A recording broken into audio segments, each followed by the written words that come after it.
kita ketemu lagi pada siang hari ini dalam kesempatan yang indah.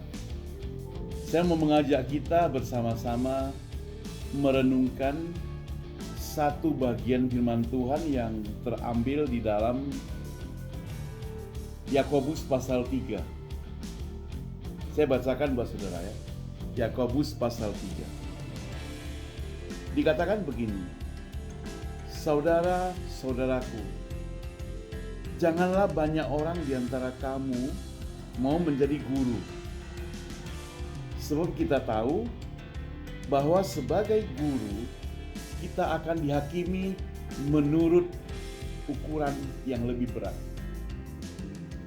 Sebab kita semua bersalah dalam banyak hal.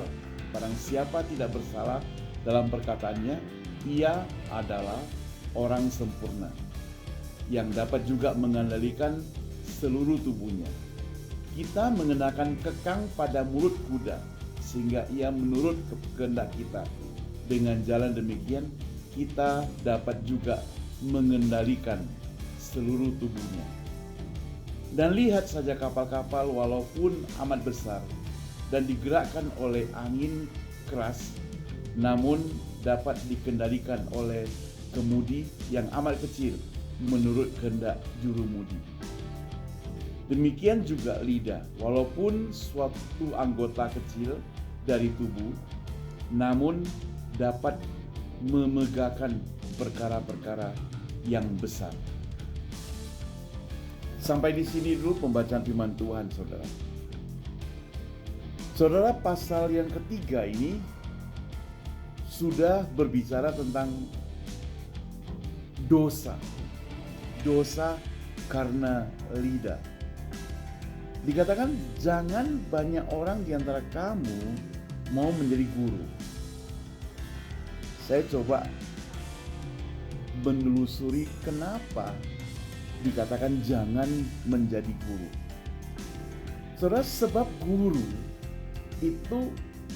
itu berasal dari kata digugu dan diguru. Jadi artinya dari seorang guru kita akan mempelajari hidupnya. Dari seorang guru kita akan mempelajari tingkah lakunya, perbuatannya. Maka ada peribahasa mengatakan demikian.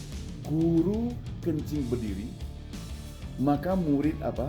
Murid kencing berlari. Nah, saudara, berdasarkan ayat yang kita baca dikatakan jangan kamu semua mau menjadi guru, sebab kita tahu bahwa sebagai guru dia akan dihakimi menurut ukuran yang berat. Artinya apa? Apa yang dia ajarkan mesti dipraktekkan oleh guru itu terlebih dahulu. Seorang guru ingin mengatakan kepada murid-muridnya jangan mencuri, maka dia tidak boleh mencuri, baru ada confidence untuk mengatakannya. Jadi kalau gurunya mencuri, dia tidak dapat memberikan nasihat kepada muridnya supaya tidak mencuri. Seorang guru karate, dia mesti pintar main karate. Dia pasti bisa berkarate paling sedikit. Kalau guru karate tidak tahu tentang karate, maka dia tidak bisa disebut sebagai guru karate, saudara. Jadi guru mesti tahu. Guru mesti pelajari terlebih dahulu. Nah, guru bahkan bisa juga mengalami terlebih dahulu. Kalau guru yang belum berpengalaman, istilahnya hanya berdasarkan katakanlah kata-kata orang, bukan apa yang dia pelajari, maka dia tidak confident untuk menyampaikan isi hatinya. Di dalam otaknya masih ada keraguan-raguan. Makanya apa yang disampaikan, maka guru harus bertanggung jawab terhadap apa yang disampaikannya. Waktu guru menyampaikannya diperlukan lidah, diperlukan mulut. Mulut ini ada lidah nih, lidah. Lidah ini dapat menguasai seluruh hidup kita. Dengan perkataan yang kita keluarkan, saudara, dapat menghancurkan seluruh hidup kita. Dengan perkataan yang kita keluarkan dengan lidah yang sama, dapat mengangkat harkat martabat diri kita, saudara. Dengan lidah, mulut kita bisa berpidato. Dengan lidah, mulut kita juga bisa mencaci maki. Alkitab mencatat, lihat kapal yang besar dikendalikan oleh satu kemudi. Dan hidup kita ini dikendalikan oleh lidah kita. Makanya firman Tuhan di dalam kitab Yakobus kemarin-kemarin mengajarkan pada kita harus cepat untuk mendengar, lambat untuk berbicara. Ini merupakan satu teori sebagai hikmat kita untuk mempraktekkan masalah lidah ini. Karena Tuhan Allah tahu, ya, kita tidak memiliki kekuatan sepenuhnya untuk mengendalikan lidah tanpa pertolongan Dia. Itu sebabnya maka Yakobus menulis hal demikian, karena diketahui bahwa ada banyak orang yang tidak dapat mengendalikan lidahnya, ya, sehingga timbul hal-hal yang tidak diinginkan, timbul pertengkaran, timbul pertikaian, bahkan dengan lidah bisa timbul perang, saudara. Perceraian terjadi karena lidah. Pertengkaran, pertempuran terjadi karena lidah. Karena mulut sembarang berbicara, sembarang ngomong, apalagi mulut ini bisa menfitnah. Yang tidak dilakukan, tapi difitnah bahwasanya orang itu melakukannya. Maka saudara, lidah itu sangat besar pengaruhnya dalam hidup manusia. Itu sebabnya saudara, dalam buah-buah roh itu salah satu adalah penguasaan diri. Saudara, kita lanjutkan di dalam Yakobus pasal yang ketiga. Kita melihat ayat 6 sampai ayat 12. Kita kembali akan membaca Yakobus pasal yang ketiga, ayat 6. Demikian firman Tuhan, lidah pun adalah api. Ia merupakan suatu dunia kejahatan dan mengambil tempat di antara anggota tubuh kita sebagai suatu yang dapat menodai seluruh tubuh dan menyalakan roda kehidupan kita, sedang ia sendiri dinyalakan oleh api neraka. Semua jenis binatang liar, burung-burung, serta binatang-binatang menjalar dan binatang-binatang laut dapat dijinakkan dan telah dijinakkan oleh sifat manusia. Tetapi tidak seorang pun yang berkuasa menjinakkan lidah. Ia adalah sesuatu yang buas, yang tidak terkuasai dan penuh racun mematikan. Dengan lidah kita memuji Tuhan Bapa kita, dan dengan lidah kita mengutuk manusia yang diciptakan menurut rupa Allah. Dari mulut satu keluar berkat dan kutuk. Hal ini, saudara-saudaraku, tidak boleh demikian terjadi. Adakah sumber memancarkan air tawar dan air pahit dari mata air yang sama?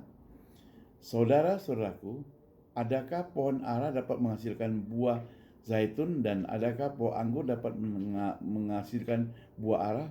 Demikian juga mata air asin tidak dapat mengeluarkan air tawar. Demikian firman Tuhan. Nah, saudara, di sini dikatakan lidah kembali. Fokus kita kepada lidah. Ini lidah. Ternyata lidah kita ini sangat membahayakan. Lidah dapat menghancurkan seluruh kehidupan kita. Tapi lidah juga dapat membangun seluruh kehidupan kita. Saudara, dengan lidah yang sama kita memuji Tuhan. Dengan lidah yang sama kita juga dapat mengutuk Tuhan. Lidah yang sama bisa memuji manusia. Lidah yang sama juga bisa mengutuk sesama manusia. Jadi Ini merupakan bahaya sekali, saudara. Dan firman Tuhan katakan di sini oleh Yakobus, semua ciptaan Tuhan dapat dijinakkan oleh manusia, tetapi lidah tidak pernah dapat dijinakkan. Itu berarti kuasa lidah itu begitu besar. Kata-kata yang kita ucapkan, perkataan yang kita sampaikan kepada orang lain, itu sangat besar pengaruhnya, dapat membangun. Ada orang kita ketahui dipukul, dia tidak merasa sakit. Tapi dimarahin, ditegur dengan kata-kata yang pelan, dia merasa sangat sakit sekali. Ada orang gara-gara kata-kata, dia bisa langsung down, depresi, gara-gara perkataan orang lain. Jadi kata yang disampaikan itu sangat menentukan. Makanya firman Tuhan ingin mengajarkan kepada kita itu hati-hati sebagai orang percaya.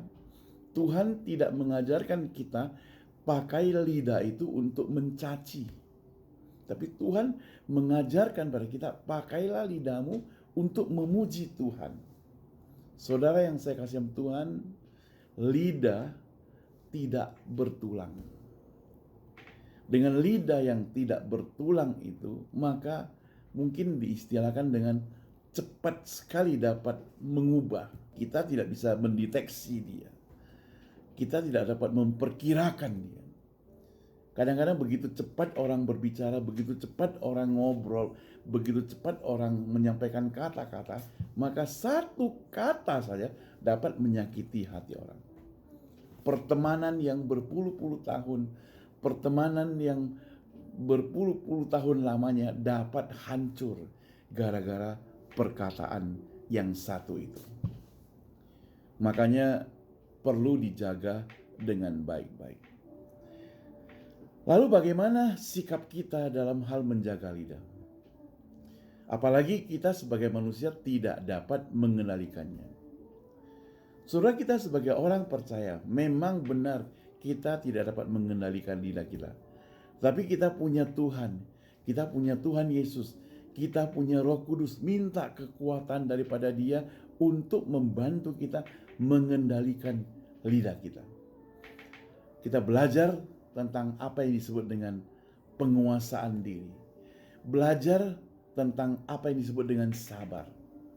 Kesabaran yang ada dalam buah-buah roh, kasih dalam buah-buah roh, sukacita dalam buah-buah roh, mengajar kepada kita bagaimana kita menahan diri, bagaimana kita mengasihi orang lain, bagaimana kita memperhatikan orang lain, bagaimana kita care kepada orang lain.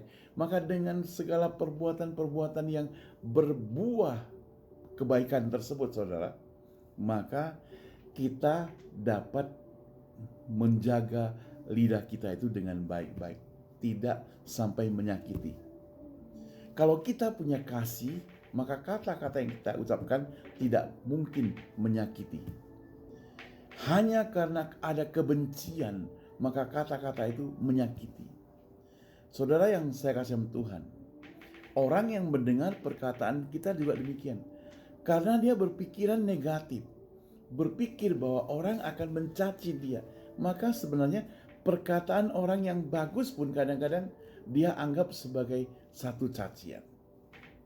Teguran dianggap sebagai satu cacian.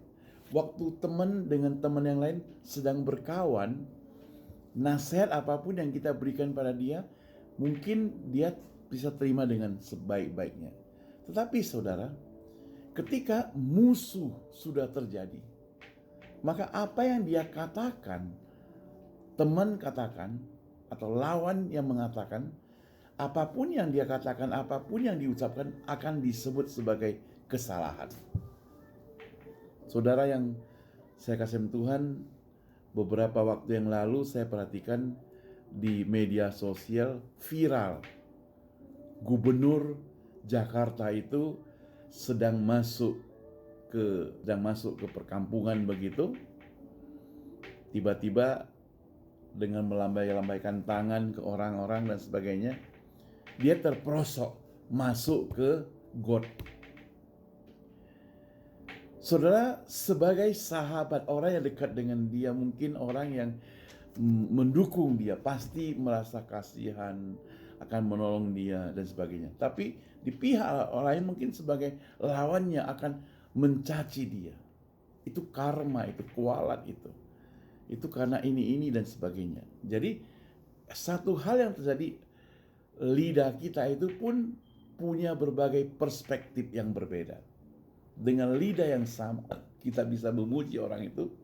Dengan lidah yang sama, kita dapat mencaci orang itu. Maka sekarang ini kita sebagai orang percaya, mari kita berbicara tentang kebaikan, berbicara tentang kebenaran. Pakailah lidah untuk kebaikan, untuk kebenaran. Dengan bersandar sepenuh kepada Tuhan dan minta pertolongan daripada Roh Kudus, niscaya kita dapat menghasilkan hasil yang baik. Kita mempunyai sumber kebaikan, yaitu Allah. Semestinya yang terpancar dalam hidup kita itulah adalah kebaikan. Kita adalah memiliki sumber kebenaran dari Allah. Semestinya yang memancar dari kehidupan kita itu adalah kebenaran. Maka kalau kita ngaku diri kita memiliki Allah yang sumber kebaikan, sumber kebenaran, namun hasil perbuatan kita itu menjadi kacau, kita perlu evaluasi, koreksi diri kita, bertobat paling sedikit, supaya kita kembali balik arah ke jalan yang benar. Kiranya Tuhan Yesus memberkati kita semuanya. Sampai ketemu, Tuhan Yesus berkati.